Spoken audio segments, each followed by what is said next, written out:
திமுகவும் காங்கிரசும் கூட்டணின்னு சொல்லிக்கிட்டே சில தொகுதிகளில் ஒருத்தர் எதிர்த்து நிக்கிறாங்க.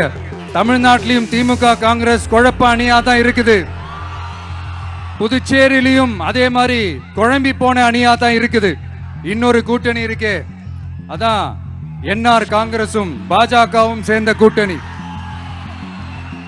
அது சேர்ந்த கூட்டணி எல்லாம் இல்ல, சேர்ந்து இருக்க முடியாம சோர்ந்து போன கூட்டணி.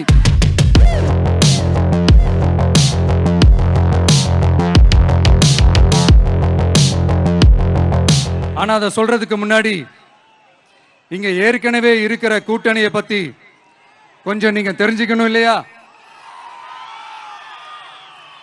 இந்த காங்கிரஸ் திமுக கூட்டணி இருக்கே, அதுல காங்கிரஸ் மட்டுமே 5-6 முறைக்கு மேல இங்க ஆட்சியில இருந்தாங்க.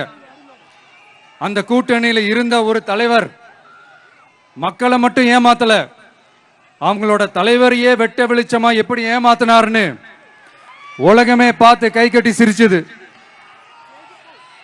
அதுக்கப்புறம் அந்த கட்சி இங்க எந்த நிலைமையில இருக்குன்னு உங்க எல்லாருக்குமே தெரியும்.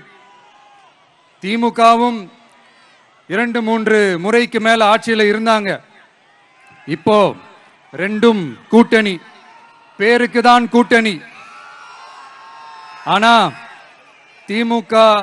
திமுகவும் காங்கிரசும் கூட்டணின்னு சொல்லிக்கிட்டே சில தொகுதிகளில் ஒருத்தர் எதிர்த்து நிக்கிறாங்க.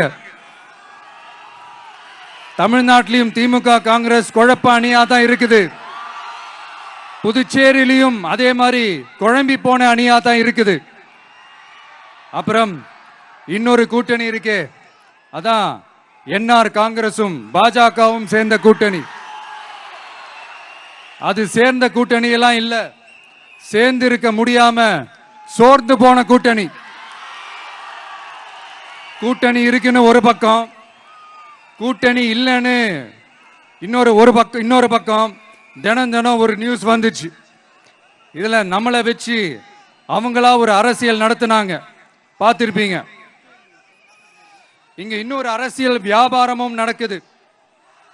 தமிழ்நாட்டில் எப்படி 2 பேர் சீக்ரெட் அலையன்ஸ் வச்சிருக்காங்களோ அதே ஃபார்முலா தான் புதுச்சேரியிலையும். இல்ல, நான் தெரியாம தான் கேட்கிறேன்.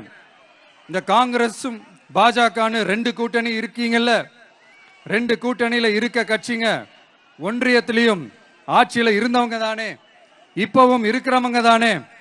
இந்த புதுச்சேரி மக்களோட மாநில அந்தஸ்து கோரிக்கை எத்தனை வருஷமா இருக்குது? அத காங்கிரஸ் கவர்மெண்ட்டும் கொண்டு வரல, பாஜக கவர்மெண்ட்டும் கொண்டு வரல. அமரர் சுஷ்மா சுவராஜ் அவங்க குழு ஒரு அறிக்கை கொடுத்தாங்க. அந்த அறிக்கையில புதுச்சேரிக்கு மாநில அந்தஸ்து கொடுக்கலாம்னு சொன்னாங்க. 20 வருஷத்துக்கு முன்னாடியே சொல்லியும் கூட இதுவரைக்கும் ஏங்க ஒரு கவர்மெண்ட் கூட கண்டுக்கவே இல்லை. இந்த ஒரு கேள்விக்கு இங்க இருக்கிற காங்கிரஸ் திமுக கூட்டணியோ இல்ல பாஜக கூட்டணியோ பதில் சொல்லுவாங்களா? நேரடியா கேட்கிறோம். மனசாட்சி இருந்தா, மக்கள் மேல அக்கறை இருந்தா இந்த கோரிக்கை ஏன் இவ்வளவு நாளா இழுக்கிறீங்க? இப்படி நாம கேட்டதும் இவங்க யார்கிட்டயும் ஒழுங்கான பதில் இல்லாததால என்ன சொல்லுவாங்க தெரியுமா? இந்த விஜய்க்கு அரசியல் அனுபவம் இல்லைன்னு சொல்லுவாங்க. அப்படிதான் நான் போன முறை பாண்டிச்சேரி வரும்போது அந்த ரேஷன் கடை பிரச்சனையை பத்தி நான் ஒன்னு சொல்லியிருந்தேன். அப்படியே ஒரு வாதத்துக்கு நான் தெரியாம சொன்னேன்னு கூட வச்சுக்கோங்க. ஆனா விகடன் வெப்சைட்ல ஒரு நியூஸ் போட்டாங்களே, அதுல என்ன சொன்னாங்க? சுமார் 15 வருஷத்துக்கு முன்னாடியே ரேஷன் கடைகள்ல கோதுமை, மைதா, சர்க்கரை, எண்ணெய் உள்ளிட்ட அத்தியாவசிய பொருட்களோட விநியோகம் நிறுத்தியாச்சு. சிகப்பு அட்டைக்கு 20 கிலோ, மஞ்சள் நிற அட்டைக்கு 10 கிலோன்னு அரிசி மட்டும் இலவசமா வழங்கப்பட்டு வந்துச்சு. அதுவும் கடந்த 2016ஆம் ஆண்டு கவர்னராக இருந்த கிரண்பேடி அவர்கள் அரிசி கொள்முதல்ல மிகப்பெரிய முறைகேடு நடக்கிறதா சொல்லி அரிசிக்கு பதிலாக பேங்க் அக்கவுண்ட்ல மக்களுக்கு பணம் போடுறதுக்கு உத்தரவு போட்டாங்க.